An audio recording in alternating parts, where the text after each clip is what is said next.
Tudo joinha? Você está em quadrinhos e retângulos? Este é o seu canal de impressões de leitura. E hoje é dia de nós darmos sequência ao nosso desafio 12 livros para 2021, ou quase isso.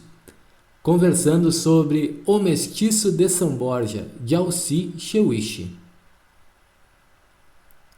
Lembrando, pessoal, que se você perdeu algum dos vídeos deste desafio, basta você clicar no card aqui em cima para você ter acesso à nossa playlist.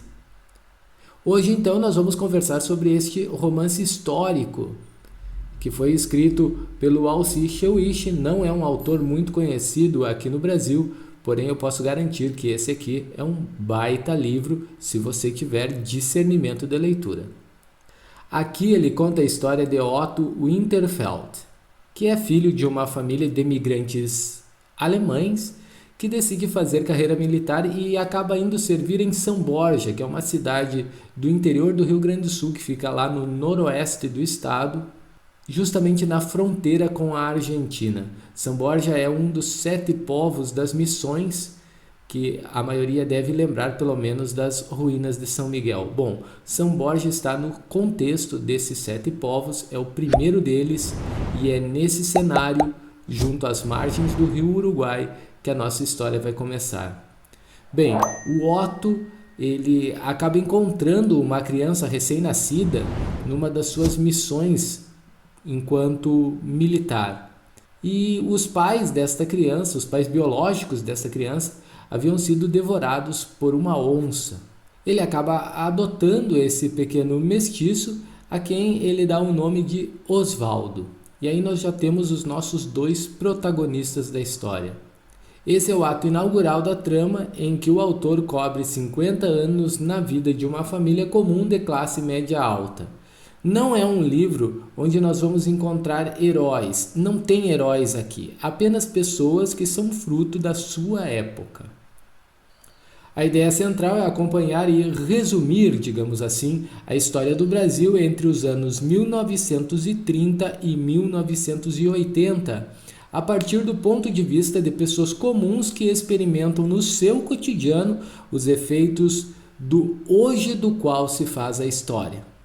A trama é uma verdadeira aula sobre as revoluções de 1930 e 1932 e também fala sobre as tentativas de golpe de 1945 que acabaram derrubando Getúlio Vargas, que aliás é são-borgense, e fala também do seu retorno vitorioso em 1950, sobre a eleição do Jânio Quadros, sobre a campanha da legalidade promovida pelo Brizola, e também sobre a questão da posse lá do João Goulart, que é outro são-borgense, além do golpe de 1964 e, enfim, sobre o ato institucional de 1968. Tá, é verdade que a narrativa histórica perde um pouco de fôlego a partir do período ditatorial, e eu não sei em que medida havia ainda, na época em que o livro foi escrito, o receio de censura, mas enfim, né, ou na época do seu lançamento. O fato é que o livro perde um pouco de fôlego a partir da época da ditadura militar, cedendo lugar a uma trama mais puramente ficcional e nitidamente ideológica, que vai adentrar a década de 1980 com um discurso que silencia para a política e passa a levantar as bandeiras de uma social-ecologia, que tem a sua gênesis não tão implícita assim na teologia da libertação que estava em ascensão na época. Ainda no aspecto historiográfico, o livro mostra a participação brasileira na Segunda Guerra, refletindo sobre o nazismo, sobre os ideais de supremacia e os totalitarismos, além de mostrar que numa guerra os que mais sofrem são sempre os que menos merecem. No que diz respeito ao aspecto estritamente literário, eu dividiria então a trama em 2 tempos. O período protagonizado por Otto, que é sem dúvida o mais interessante literariamente e o mais rico do ponto de vista histórico, já que os dramas são mais densos, as questões são mais graves e as polêmicas são mais impactantes.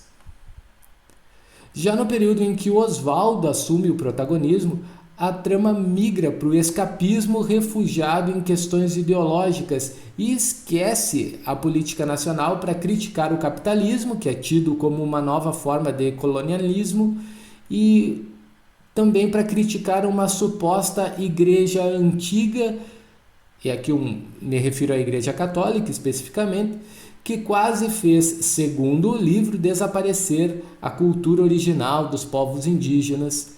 E ao mesmo tempo em que faz esse tipo de crítica, ele elogia veladamente figuras eminentes de uma suposta Igreja Católica nova, muito mais socióloga do que teóloga, forjada então pela teologia da libertação.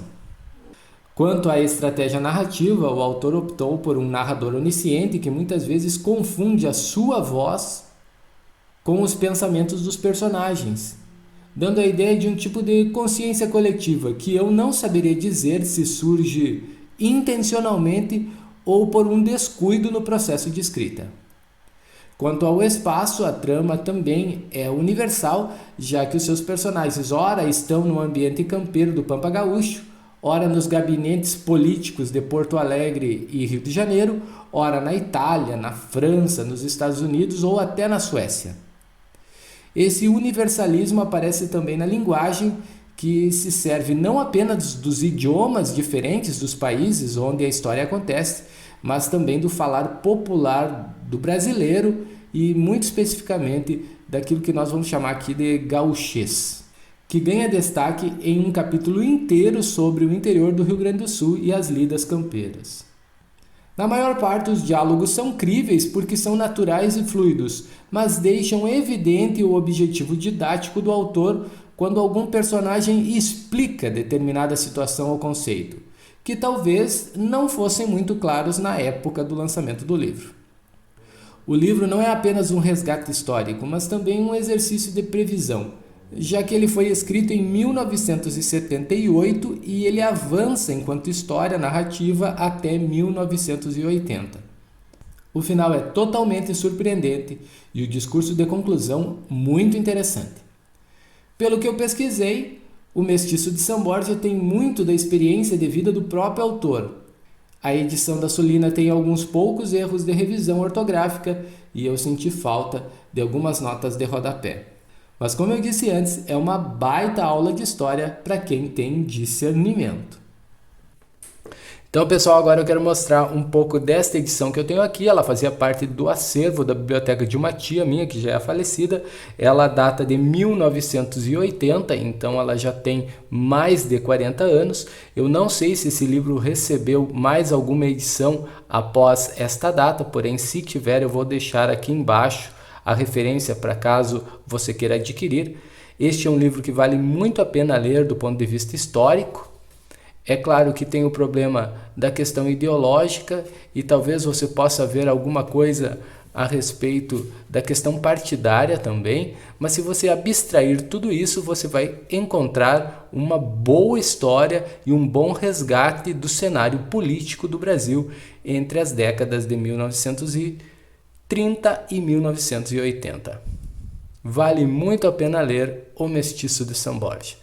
Este foi então o nosso livro do mês de julho, aqui do desafio 12 livros para 2021, ou quase isso. Se você não assistiu os vídeos anteriores, dá uma maratonada aqui no canal e não esquece de deixar o seu like, de deixar o seu comentário e de se inscrever caso ainda não seja inscrito.